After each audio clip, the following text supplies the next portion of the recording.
ওম শান্তি। আজিৰ তাৰিখ 13 এপ্ৰিল 2022। প্ৰাতঃ মুৰলী বাপদাদা মধুবন। আজিৰ মুৰলীৰ সাৰ হৈছে মৰমৰ সন্তানসকল, গৃহস্থ ব্যৱহাৰত থাকি চমৎকাৰ কৰি দেখুৱাব লাগে, শ্ৰেষ্টাচাৰী দেৱতা হোৱাৰ আৰু আনকো কৰি তোলাৰ সেৱা কৰিব লাগে। আৰু আজিৰ প্ৰশ্ন, বাদশ্বাহীৰ উত্তৰাধিকাৰৰ অধিকাৰ কোনসকল সন্তানৰ প্ৰাপ্ত হয়? পিতাই উত্তৰত কৈছে, যিসকল পিতাৰ সমীপ সম্বন্ধত আহে, নিজৰ চলন আৰু উপাৰ্জনৰ পুৰা খবৰ পিতাক দিয়ে, এনেকুৱা সুসন্তানেহে বাদশ্বাহীৰ উত্তৰাধিকাৰৰ অধিকাৰ প্ৰাপ্ত কৰে। যিসকল পিতাৰ সন্মুখলৈ নাহেই, নিজৰ খবৰ নিদিয়ে, তেওঁলোকে বাদশ্বাহীৰ উত্তৰাধিকাৰ প্ৰাপ্ত কৰিব নোৱাৰে। তেওঁলোক হৈছে কুসন্তান। বাবাই কয়, সন্তানসকল নিজৰ পুৰা খবৰ দিয়া, তেতিয়া বাবাই জানিব যে এওঁ কি সেৱা কৰি আছে। বাবাই সন্তানসকলক যিকোনো অৱস্থাতে উচ্চ পদ প্ৰাপ্ত কৰাৰ পুৰুষাৰ্থ কৰায়। আৰু আজিৰ গীত, কণ আয়া মেৰে মন কে দুৱাৰে, কোন আহিল মোৰ মনৰ দুৱাৰ দলিলৈ। ওম শান্তি। সন্তানসকলে জানে পৰমপিতা পৰমাত্মা শিৱৰ সৈতে আমাৰ সম্বন্ধ কি। পৰমপিতা বুলিতো কয়েই, পতিত পাৱন শব্দটিও লিখি দিয়া অন্তৰত আছে যে পতিত পাৱন পৰমপিতা পৰমাত্মা শিৱৰ সৈতে আমাৰ পিতাৰ সম্বন্ধ আছে। পিতাই কয়, মই সন্তানসকলৰ সন্মুখত প্ৰত্যক্ষ হওঁ। পিতাই সন্তানসকলৰ সৈতে বাৰ্তালাপ কৰে, সাক্ষাৎ কৰি থাকে।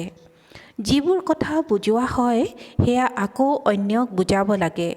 এতিয়া তোমালোকে জগত অম্বা আৰু জগত পিতাকো জানা। শিৱক জগত পিতা বুলি কোৱা নহ'ব, কিয়নো জগতত প্ৰজা আছে, সেইবাবে কোৱা হয় প্ৰজাপিতা ব্ৰহ্মা আৰু জগত অম্বা। অম্বা হৈছে গোটেই জগতৰ। ইয়াৰ পৰা সিদ্ধ হ'ল যে তেওঁ ৰচয়িতা হয়। এইখিনিও বোধশক্তি লাগে। সকলো মনুষ্যইতো পৰমাত্মাক স্মৰণ কৰে, কিন্তু নাজানে। তোমালোকে এতিয়া পৰমপিতা পৰমাত্মাক, জগত অম্বাক, প্ৰজাপিতা ব্ৰহ্মাক জানা, আহি তেওঁৰ সন্তান হৈছা। লৌকিক মাতা পিতাটো সকলোৰে আছে, তেওঁলোকক জগত অম্বা জগত পিতা বুলি কোৱা নহ'ব। জগত অম্বা জগত পিতা হৈ গৈছে। পিতাই কৈছে যে জগত অম্বা জগত পিতা হৈ গৈছে। এতিয়া আকৌ তোমালোক আহি তেওঁলোকৰ হৈছা পুনৰাই। ইতিহাস ভূগোল পুনৰাবৃত্তি হৈ আছে। তোমালোকে জানা আমি এতিয়া পিতাৰ পৰা উত্তৰাধিকাৰ লৈ আছোঁ। পিতা হৈছে স্বৰ্গ স্থাপন কৰোঁতা, য'ত লক্ষ্মীনাৰায়ণৰ ৰাজ্য আছিল। তোমালোকেও বাদশ্বাহী অৰ্থাৎ সাম্ৰাজ্য পাইছিলা। এতিয়া আকৌ তোমালোকে লৈছা। গতিকে তোমালোকে সুধিব লাগে, পৰমপিতা পৰমাত্মাক জানানে? এয়া এনেকুৱা কথা যিটো বুজিও পাহৰি যায়। নিজে নিজক পাহৰি, মাতা পিতাক পাহৰি উত্তৰাধিকাৰ হেৰুৱাই পেলায়। এয়া হৈছে যুদ্ধ ক্ষেত্ৰ। তোমালোকে এই সময়ত মায়াৰ ওপৰত বিজয়ী হ'বলৈ যুদ্ধক্ষেত্ৰত থিয় হৈ আছা। যেতিয়ালৈকে অন্ত নহয়, যুদ্ধ চলি থাকিব। এই যোদ্ধাসকলেও জানে, যদি আমি বিচাৰোঁ তেন্তে ছেকেণ্ডত সকলোকে উৰুৱাই দিম। এতিয়াতো ইজনে সিজনক অস্ত্ৰ শস্ত্ৰ দি থাকে, ঋণ দি থাকে। যদি কোনোবাই অৰ্থাৎ ঋণ লওঁতাক মাৰি দিয়ে, তেন্তে ঋণ শেষ হৈ যাব। বাবায়ো বাতৰি কাকতত পঢ়ে, সন্তানসকলেও বাতৰি কাকতত পঢ়ি তাৰ দ্বাৰা সেৱা কৰিব লাগে। বাবাক সুধিব লাগে, বাবা আপুনিতো মালিক, তেন্তে আকৌ ৰেডিঅ' কিয় শুনে? এতিয়া সন্তানসকল, মালিকটো হৈছে শিৱ বাবা। মই কেনেকৈ জানিম যে বায়ুমণ্ডল অৰ্থাৎ পৰিস্থিতি কেনেকুৱা, কিমানলৈকে যুদ্ধ আদিৰ প্ৰভাৱ আছে? এই সময়ত মিছা কথাটো বহুত কয়। সদাচাৰ কমিটি আদি গঠন কৰে, তেওঁলোকলৈ লিখিব লাগে এই জগতখনেই ভ্ৰষ্টাচাৰী, কোনোবা সদাচাৰী কেনেকৈ হ'ব পাৰে? ভ্ৰষ্টাচাৰী বুলি বিকাৰীক কোৱা হয়। এই কথাবোৰ তোমালোক সন্তানসকলেহে জানা। সন্তানসকলৰ মাজতো ক্ৰমানুসৰি আছে। তোমালোকে সকলোকে সোধা, পৰমপিতা পৰমাত্মাৰ লগত আপোনাৰ সম্বন্ধ কি? যিদৰে খ্ৰীষ্টানসকলে জানে যীশুখ্ৰীষ্টই অমুক সময়ত জন্ম ল'লে, বাৰু তেওঁৰ পূৰ্বে কোন আছিল? লক্ষ্মীনাৰায়ণে ৰাজত্ব কৰাৰ কিমান সময় হ'ল? পিতাই কৈছে যে লক্ষ্মীনাৰায়ণে ৰাজত্ব কৰাৰ কিমান সময় হ'ল? এই সময়ত আদি সনাতন দেৱী দেৱতা ধৰ্মাৱলম্বীসকলেই ধৰ্মভ্ৰষ্ট, কৰ্মভ্ৰষ্ট হৈ গৈছে। শাস্ত্ৰতে লাখ লাখ বছৰ বুলি কৈ দিছে। এতিয়া তোমালোকে জাগি গ'লা, আকৌ আনকো জগাই তুলিব লাগে। তোমালোকে জানা শিৱ আমাৰ পিতা হয়, প্ৰজাপিতা ব্ৰহ্মা আৰু জগত অম্বাও আমাৰ মাতা পিতা হয়। আকৌ সোধা হয়, লক্ষ্মীনাৰায়ণে সত্যযুগৰ উত্তৰাধিকাৰ ক'ৰ পৰা পালে? 5000 বছৰ হ'ল পাইছিল, এতিয়া নাই। এতিয়া আকৌ লৈ আছে। এতিয়া বুৰঞ্জী পুনৰাবৃত্তি হৈ আছে। এতিয়া সকলোকে পিতাৰ বাৰ্তা কেনেকৈ দিয়া যায়? ঘৰে ঘৰে গৈ ঢোল পিটি শুনাবা নেকি? বাৰু ফলকো তোমালোকে আঁৰি দিব পাৰা, কিয়নো তোমালোক হৈছা মাষ্টাৰ অবিনাশী শ্ৰীকৃষ্ণক অৰ্থাৎ চাৰজন। পৰমপিতা পৰমাত্মা হৈছে নিৰাকাৰ। এতিয়া এইটোতো কোনেও নাজানে যে শিৱ বাবাই কাৰ শৰীৰত জন্ম ল'লে। এনেকৈও ক'ব নোৱাৰে যে কৃষ্ণৰ শৰীৰত প্ৰৱেশ কৰি জন্ম ল'লে। এয়াতো তোমালোকে ক্ৰমানুসৰি জানা যে তেওঁ আমাৰ পৰমপিতাও হয় আৰু আমাৰ শিক্ষকো হয়। আমাক বহুত ভাল শিক্ষা দি আছে বাবা। পুনৰাই কল্পৰ পাছত আহি মিলিত হৈছে। বুজি পোৱা দিশ নিশ্চয়ো আছে। আকৌ ঘৰলৈ যোৱাৰ লগে লগে সেই নিচা নাইকিয়া হৈ যায়। পিতাই কৈছে যে তোমালোকে বুজি পোৱা দিশ নিশ্চয়ো আছে। আকৌ ঘৰলৈ যোৱাৰ লগে লগে সেই নিচা নাইকিয়া হৈ যায়। ঘৰ গৃহস্থত থাকি পেছাগত কাম কাজ কৰি কিমানলৈকে নিচা থাকে, এয়াতো নিশ্চয় পিতালৈ লিখিব লাগে। কিন্তু সন্তানসকলে পিতাক পূৰা খবৰ নিদিয়ে। তোমালোক সন্তানসকলে পিতাক পূৰা জানা, গতিকে পিতায়ো তোমালোকৰ পূৰা খবৰ গম পোৱা উচিত। যিহেতু তেওঁ তোমালোকৰ দাদা হয়, সেয়েহে তেওঁ তোমালোকৰ চলন আৰু উপাৰ্জনৰ কথা পূৰা গম পোৱা উচিত। তেতিয়াহে মত দিব। তোমালোকে ক'বা শিৱ বাবাটো অন্তৰ্যামী হয়, কিন্তু এই ব্ৰহ্মাই কেনেকৈ জানিব? কিছুমানটো বাবাৰ সন্মুখলৈ নাহেই, সেইবাবে বুজা যায় যে এওঁ কুসন্তান। গতিকে বাদশ্বাহীৰ উত্তৰাধিকাৰ পাব নোৱাৰিব। যদি শ্ৰীমতত চলিব লাগে তেন্তে পূৰা খবৰ জনাব লাগে। সন্তানসকলেও পিতাৰ সকলো কথা জানি লয়। পিতাকো খবৰ দিব লাগে। এয়া হৈছে আমাৰ আত্মিক গৃহস্থ ব্যৱহাৰৰ সম্বন্ধ। পিতাই কৈছে যে এয়া হৈছে আমাৰ আত্মিক গৃহস্থ ব্যৱহাৰৰ সম্বন্ধ। এয়া হৈছে আত্মিক ঈশ্বৰীয় পৰিয়াল। পৰম অৰ্থাৎ সৰ্বোচ্চ আত্মাৰ সৈতে সকলো আত্মাৰে সম্বন্ধ আছে নহয় জানো? সকলোকে এইটো প্ৰশ্ন সোধা যে আপোনালোকে এই লক্ষ্মীনাৰায়ণক জানেনে? পৰমপিতা পৰমাত্মাক জানেনে? আপোনালোকে সত্যযুগী শ্ৰেষ্ঠাচাৰী দেৱী দেৱতাসকলক জানেনে? তোমালোকে লিখিব পাৰা যে এই সকলোবোৰ কথা জানিলে আপোনালোক শ্ৰেষ্ঠাচাৰী হ'ব পাৰিব। নহ'লেতো কদাপি হ'ব নোৱাৰিব। এনেকুৱা সেৱা কৰিলে তোমালোকে উচ্চ পদ পাব পাৰিব। পিতাই কৈছে যে এনেকুৱা সেৱা কৰিলে তোমালোকে উচ্চ পদ পাব পাৰিবা। ভ্ৰষ্টাচাৰীক শ্ৰেষ্ঠাচাৰী কৰি তোলা, এইটো তোমালোকৰ ধান্দা।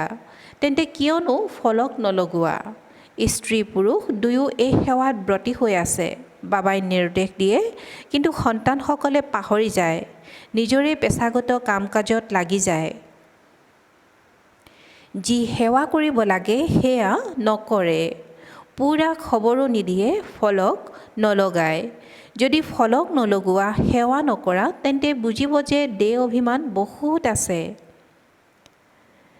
মুৰলীটো সকলোৱে শুনে, বাবাই কি কয়, অনেক মত পোৱা যায়।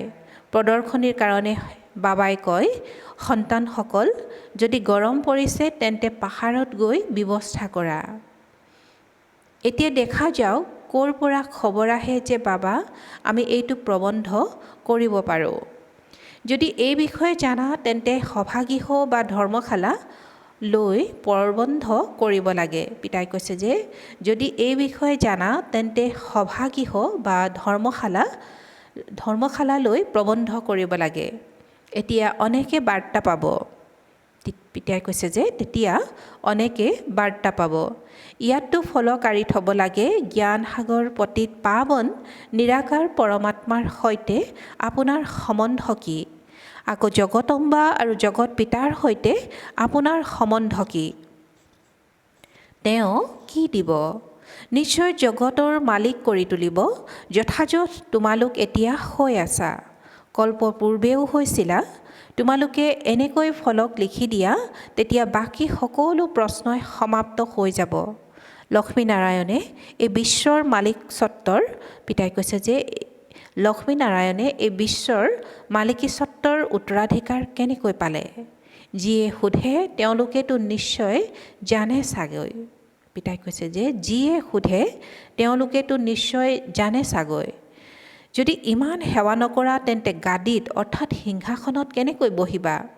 এই ৰাজযোগ হৈছে নৰৰ পৰা নাৰায়ণ হোৱাৰ, প্ৰজা হোৱাৰ নহয়। কি তোমালোক ইয়াত প্ৰজা হ'বলৈ আহিছা নেকি? বাবাৰ ওচৰত খবৰ আহিলে তেতিয়া বাবাই বুজিব যে এওঁ সেৱা কৰি আছে। ঘৰৰ আৰু সেৱাৰ খবৰ নিদিলে তেন্তে কেনেকৈ বুজিব যে এওঁ বিজয় মালাত আহিব? নিশ্চয় বুদ্ধিৰ বিজয় হয়, সংশয় বুদ্ধিৰ বিনাশ নহয়। পিতাই কৈছে যে ঘৰৰ আৰু সেৱাৰ খবৰ নিদিলে তেন্তে কেনেকৈ বুজিব যে এওঁ বিজয় মালাত আহিব? নিশ্চয় বুদ্ধিৰ বিজয় হয়, সংশয় বুদ্ধিৰ বিনাশ হয়। তোমালোকে জানা এতিয়া আমাৰ ৰাজধানী স্থাপন হৈ আছে। সেই ৰাজধানীত উচ্চ পদ পাবলৈ তোমালোক সন্তানসকলে পুৰুষাৰ্থ কৰিব লাগে। কিন্তু কাৰোবাৰ ভাগ্যত নাথাকিলে তেতিয়া শিক্ষকে কি কৰিব পাৰে? তোমালোকে এনেকুৱা বেয়া কৰ্ম কৰিছা যাৰ কৰ্মভোগ তোমালোকে ভুগিবলগীয়া হয়। মম্মাই ভাল কৰ্ম কৰিছে, গতিকে কিমান ভাল মনোযোগেৰে মম্মাই উচ্চ পদ প্ৰাপ্ত কৰিলে। তোমালোক সন্তানসকলে যিকোনো পৰিস্থিতিতে খুব পুৰুষাৰ্থ কৰিব লাগে। বাবাই ৰায় দিছে, পিতাই কৈছে যে তোমালোকে জানা এতিয়া আমাৰ ৰাজধানী স্থাপন হৈ আছে। সেই ৰাজধানীত উচ্চ পদ পাবলৈ তোমালোক সন্তানসকলে পুৰুষাৰ্থ কৰিব লাগে। কিন্তু কাৰোবাৰ ভাগ্যত নাথাকিলে তেতিয়া শিক্ষকে কি কৰিব পাৰে? তোমালোকে এনেকুৱা বেয়া কৰ্ম কৰিছা যাৰ কৰ্মভোগ তোমালোকে ভুগিবলগীয়া হয়। মম্মাই ভাল কৰ্ম কৰিছে, গতিকে কিমান ভাল মনোযোগেৰে মম্মাই উচ্চ পদ প্ৰাপ্ত কৰিলে। তোমালোক সন্তানসকলে যিকোনো পৰিস্থিতিতে খুব পুৰুষাৰ্থ কৰিব লাগে। বাবাই ৰায় দিছে, ফলক তৈয়াৰ কৰি আঁৰি দিব লাগে আৰু সৰু সৰু পত্ৰিকা তৈয়াৰ কৰি বিতৰণ কৰিব লাগে যে এই লক্ষ্মীনাৰায়ণক জানিলে আপোনালোক এনেকুৱা শ্ৰেষ্ঠাচাৰী দেৱতা হৈ যাব। শুভ কাৰ্যত পলম কৰিব নালাগে। তোমালোক মৰমৰ সন্তানসকলে বহুত সেৱা কৰিব লাগে। গৃহস্থ ব্যৱহাৰত থাকি চমৎকাৰ কৰি দেখুৱাব লাগে। কেতিয়াও এৰি দিয়াৰ খেয়াল কৰিব নালাগে। তোমালোকে জানা যে বাবাই আমাক ব্ৰহ্মাৰ দ্বাৰা শিকাই আছে। শিৱ বাবা ভাৰতলৈ আহিছে, তেন্তে কি নিৰাকাৰ আহিল নেকি? কেনেকৈ আহিল, কি কৰিলে? কোনেও গমেই নাপায়। শিৱৰাত্ৰি পালন কৰে, অলপো গম নাপায়। পৰমাত্মা আহে পাৱন কৰি তুলিবলৈ।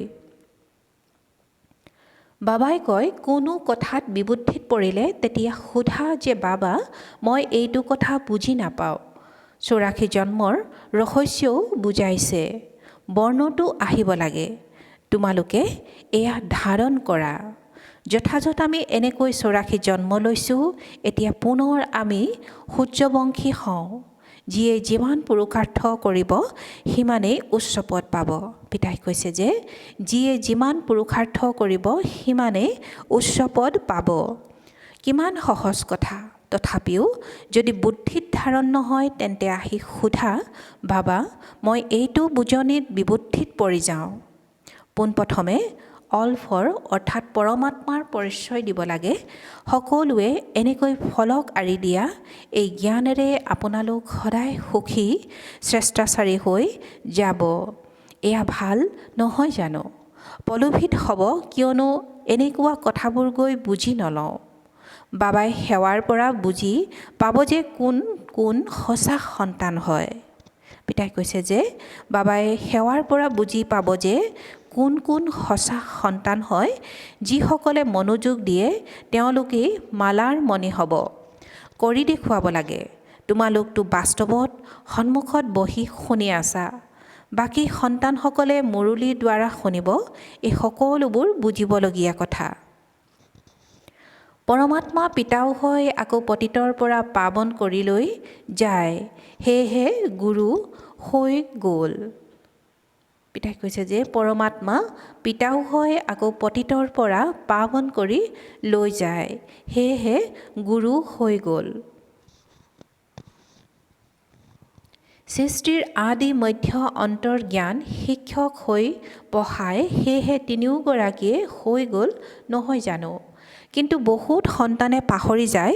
বুদ্ধিৰ পৰা সেই নিচা আঁতৰি যায়। নহ'লেতো স্থায়ী আনন্দত থাকিব লাগে। ভাল বাৰু। অতি মৰমৰ কল্পৰ পাছত পুনৰাই লগ পোৱা সন্তানসকলৰ প্ৰতি মাতা পিতা বাপদাদাৰ স্নেহপূৰ্ণ স্মৰণ আৰু সুপ্ৰভাত। আত্মিক পিতাৰ আত্মিক সন্তানসকলক নমস্কাৰ। আত্মিক সন্তানসকলৰ আত্মিক মাতা পিতা বাপদাদাৰ প্ৰতি স্নেহপূৰ্ণ স্মৰণ আৰু সুপ্ৰভাত আৰু নমস্কাৰ নমস্কাৰ নমস্কাৰ। আজিৰ ধাৰণাৰ বাবে মুখ্য সাৰ। প্ৰথমতে বিজয়মালাৰ মণি হ'বৰ কাৰণে নিজৰ প্ৰতি পূৰা মনোযোগ দিব লাগে।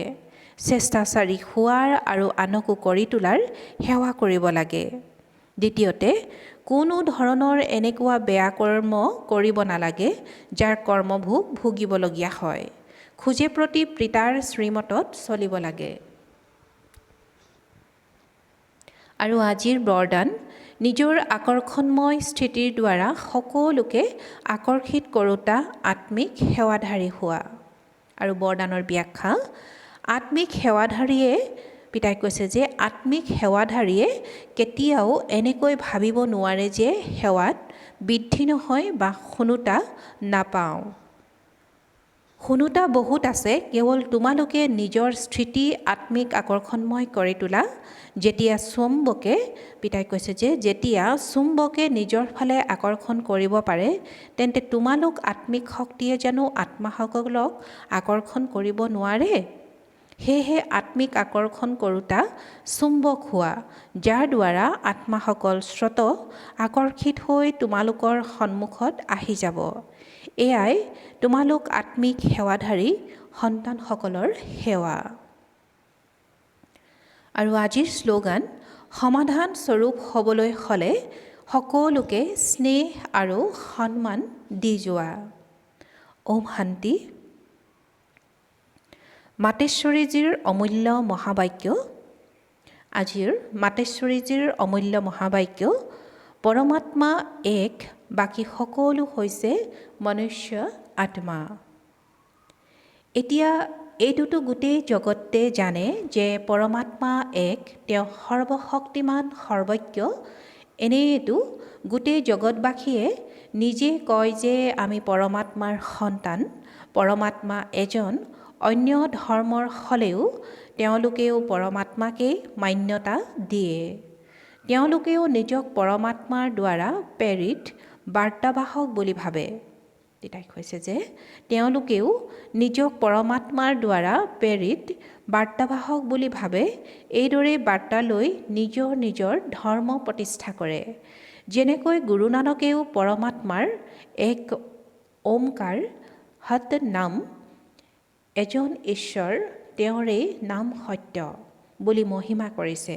পিতাই কৈছে যে যেনেকৈ গুৰু নানকেও পৰমাত্মাৰ এক ওমকাৰ সৎনাম, এজন ঈশ্বৰ, তেওঁৰে নাম সত্য বুলি মহিমা কৰিছে। এক ওমকাৰৰ অৰ্থ হৈছে পৰমাত্মা এজন, সৎ নাম অৰ্থাৎ সৎ নাম, অৰ্থাৎ তেওঁৰ নাম সত্য, তাৰ মানে পৰমাত্মাৰ নাম ৰূপধাৰীও হয়, অবিনাশী হয়, অকাল মূৰতো হয়, আকৌ কৰ্তা পুৰুষো হয়, অৰ্থাৎ তেওঁ নিজে অকৰ্তা হোৱা সত্ত্বেও কেনেকৈ ব্ৰহ্মাৰ শৰীৰৰ দ্বাৰা কৰ্তা পুৰুষ হয়। এতিয়া এই সকলো মহিমা একমাত্ৰ পৰমাত্মাৰেই। এতিয়া মনুষ্যই ইমানখিনি বুজিও আকৌ কৈ দিয়ে যে ঈশ্বৰ সৰ্বত্ৰ ব্যাপী আছে, আমি আত্মাই পৰমাত্মা। যদি সকলো পৰমাত্মাই হয় তেন্তে আকৌ এক ওমকাৰ, এয়া কোনজন পৰমাত্মাৰ মহিমা কৰে। ইয়াৰ দ্বাৰা পিতাই কৈছে যে ইয়াৰ দ্বাৰা সিদ্ধ হয় যে পৰমাত্মা এক। ভাল বাৰু, ওম শান্তি।